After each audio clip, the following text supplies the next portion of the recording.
podcast is never intended as legal advice. Each podcast is a brainstorm of ideas and potential solutions. Consult an attorney for your legal questions. Thank you.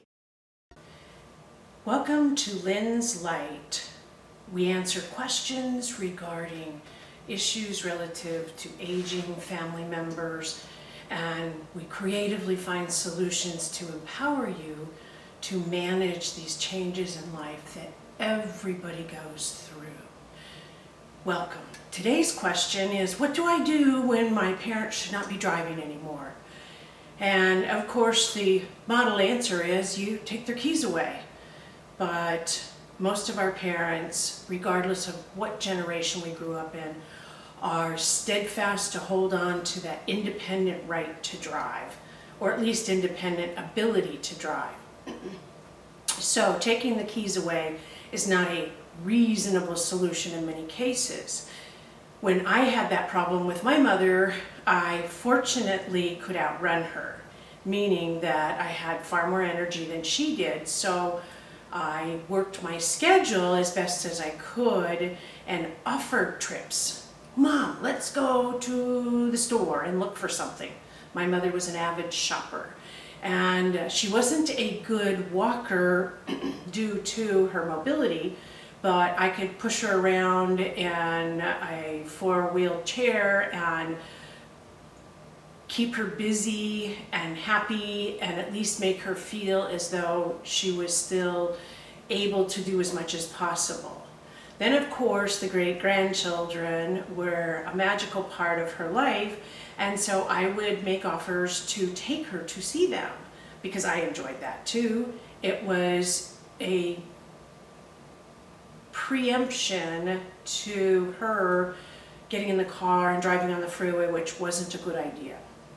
So if you can juggle your schedule sufficiently that you can take your parent and basically run them down a little bit, that's a wonderful gap filler for a while.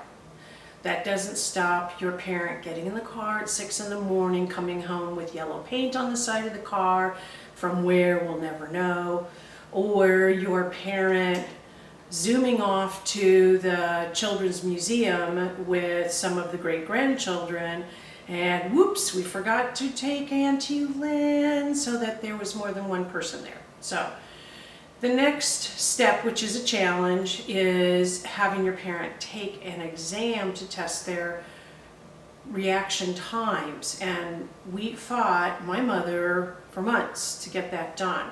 She kept saying, I didn't have an accident, there's no reason for this, I don't need to do this. And that independent streak is very difficult to work through. But we finally, after not giving up, agreeing to pay for it, convinced her it was okay to take the exam. The exam was so helpful because it revealed that she really shouldn't be on the freeway, which then taught me to preempt trips on the freeway so that Mom felt like she could go places but did not feel like she had to be unable to drive those places. I usually offered to drive, and she was fine with that.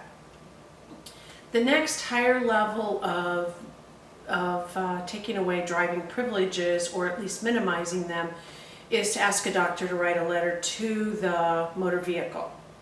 Now, this may create a firestorm in your family, which is a major challenge to face because in the end you still have to face your parent.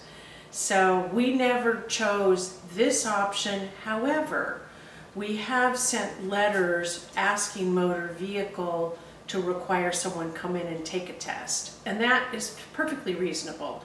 This is not about taking away independence, it's about safety, as none of us really wants any kind of an accident of that nature. The next one is if motor vehicle stops your parent, sometimes motor vehicle will step in, or if your parent is hospitalized and a doctor definitely does not want your parent driving, then those professionals will step in. And if the parent can't pass the test and is unable to renew their license, then at least the government agency has helped you out. you still have that challenge of the parent trying to take the car without appropriate licensing, and so you must monitor this very, very closely.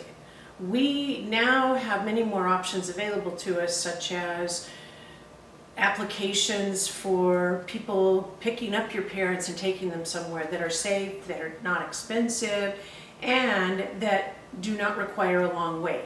That's been the worst part about losing your driving privileges, is that the government-supported driving pickup services are not as efficient as the private sector has managed to make pick up and deliver driving for your parents. So definitely avail yourself of whatever pick up and deliver service that might be available to you to get your parent where the parent needs to go. And if your parent's fairly mobile, you both can meet there, or that saves your parent from having to drive and walk a long distance from a parking lot. So it's a wonderful solution. All in all, if you really come to a difficult time where your parent does have an accident, and our 101-year-old friend did accidentally hit a pole. Good news was he was fine. What his family did was to just not ever be able to repair the vehicle.